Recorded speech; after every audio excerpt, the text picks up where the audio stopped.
Word ही देखो क्या है, एक्टिविटी। कोई भी चीज़ की एक्टिविटी करते हैं ना वो। सो इसमें एक्टिविटी रेशियो के अंदर देखी जाती है स्पीड। जैसे हम गाड़ी की स्पीड देखते हैं ना, वैसे वैसे यहाँ पर बिजनेस की स्पीड देखी जाती है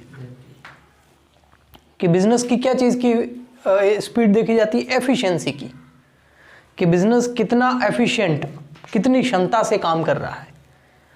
अगर ये जानना हो आपको, अभी तक जो हमने रेशियो किए थे ना उसके अंदर स्पीड नहीं देख रहे थे हम, उसमें हम एसेट लायबिलिटी ये देख रहे थे कि उनका आपस में कंपैरिजन क्या है, कितनी एसेट है कितनी लायबिलिटी है। जैसे current asset, current liability, quick asset और करंट लायबिलिटी, वो हम कैपेसिटी देख रहे थे, क्षमता देख रहे थे। यहाँ हम एफिशिएंसी देख रहे हैं, स्पीड देख रहे हैं। अगर बिजनेस की स्पीड का पता करना है ना आपको, और वो स्पीड सही में है या नहीं वो पता करना है, तो आपको एक्टिविटी रेशियो निकालना पड़ेगा। इसमें सबसे फर्स्ट आता है इन्वेंट्री रेशियो। इन्वेंट्री रेशियो के अंदर ये देखना होता है कि आपकी जो इन्वेंट्री है वो कितनी स्पीडली आगे बढ़ रही है। क्योंकि इन्वेंट्री मतलब स्टॉक सिर्फ इसलिए रहते हैं कि पड़ा रहेगा, रॉ मटेरियल कितना जल्दी मैन्युफैक्चरिंग में जा रहा है, कितना जल्दी प्रोडक्शन हो रहा है, कितना जल्दी गुड्स सेल हो रहा है, तो वो इन्वेंट्री रेशियो के अंदर देखा जाता है।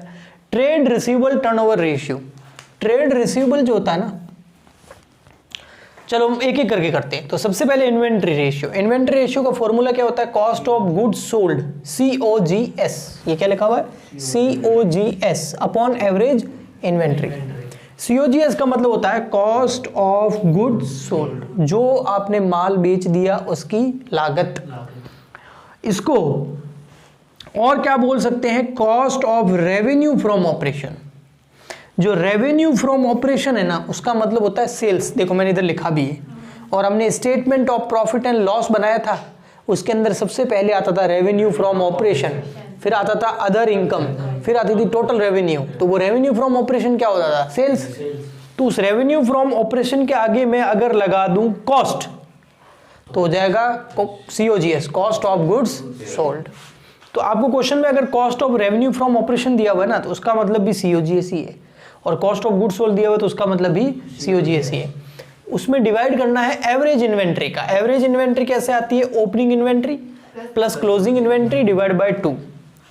इन्वेंट्री की जगह स्टॉक वर्ड यूज किया जा सकता है, opening stock plus closing stock divide by 2, पर स्टॉक की जगह इन्वेंट्री यूज करना ज़्यादा सही रहता है, क्योंकि इन्वेंट्री में raw material, work in progress, finish goods, loose tools, spare parts और SIT वो सब आ जाता है। ओके ठीक, तो इससे आपका इन्वेंट्री रेशियो आ जाएगा कि इन्वेंट्री की जो स्पीड है वो क्या है। ओके, नेक्स्ट आता है अपना trade receivable turnover ratio.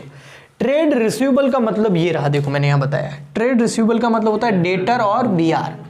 Debtor और BR वो चीज होती है जिनको हम उधार सेल करते हैं। क्या करते हैं, उधार सेल, तो उनसे पैसा वापस लेना पड़ेगा ना, तो वो उसका रेशियो, तो trade receivable turnover ratio. Debtor और BR किससे चीज से सामने आते हैं, सेल से। सेल भी कौन सी, क्रेडिट सेल। तो इसका फॉर्मूला देखो, credit sale upon average trade receivable. तो एवरेज, अब क्रेडिट सेल का मतलब तो क्रेडिट सेल ही होता है। ज्यादा से ज्यादा सेल की जगह रेवेन्यू फ्रॉम ऑपरेशन यूज कर सकते हो, और क्रेडिट की जगह क्रेडिट। तो क्रेडिट सेल को क्रेडिट रेवेन्यू फ्रॉम ऑपरेशन भी बोला जा सकता है। ये देखो, क्रेडिट सेल बोलो, या फिर सेल की जगह रेवेन्यू फ्रॉम ऑपरेशन और क्रेडिट का क्रेडिट, तो क्रेडिट रेवेन्यू फ्रॉम ऑपरेशन भी इसको बोल सकते हैं। ओके, तो क्रेडिट सेल बोलो या क्रेडिट रेवेन्यू फ्रॉम ऑपरेशन बोलो, डिवाइड बाय, जैसे यहाँ एवरेज इन्वेंट्री था ना, यहाँ क्या है, एवरेज ट्रेड रिसीवेबल। अब एवरेज ट्रेड रिसीवेबल कैसे आता है, जैसे एवरेज इन्वेंट्री कैसे आती थी, opening plus closing divide by 2। यहाँ पर भी opening trade receivable, closing trade receivable divide by 2। Trade receivable का मतलब डेटर और BR, तो ओपनिंग डेटर ले लो और BR ले लो, क्लोजिंग डेटर और BR ले लो, डिवाइड कर दो 2 का, तो आ जाएगा एवरेज ट्रेड रिसीवेबल। और ऊपर क्रेडिट सेल तो है ही, उसमें डिवाइड करोगे तो आपका ये रेशियो आ जाएगा, ट्रेड रिसीवेबल टर्नओवर रेशियो। जैसे ट्रेड रिसीवेबल टर्नओवर रेशियो ना, ऐसे कैसे ट्रेड पेबल टर्नओवर रेशियो भी होता है।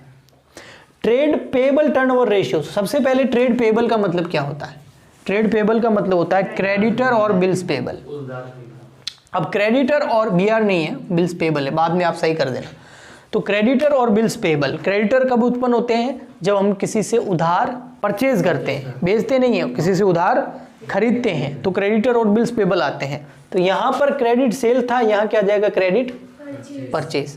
यहाँ एवरेज ट्रेड रिसीवेबल था, यहाँ एवरेज ट्रेड पेबल आ जाएगा।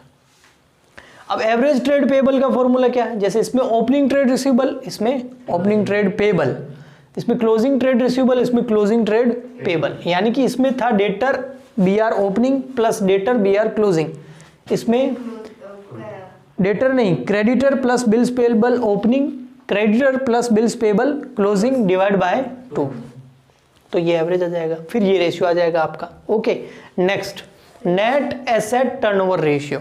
नेट एसेट टर्नओवर रेशियो का फॉर्मूला होता है sales upon capital employed. Sales का मतलब वही रेवेन्यू फ्रॉम ऑपरेशन, ठीक है, और कैपिटल एम्प्लॉयड का मतलब वैसे हम सॉल्वेंसी रेशियो में सीख चुके हैं। कैपिटल एम्प्लॉयड का फॉर्मूला होता है share holder fund plus long term debt. इसका डिवाइड करोगे तो नेट एसेट टर्नओवर रेशियो आ जाएगा।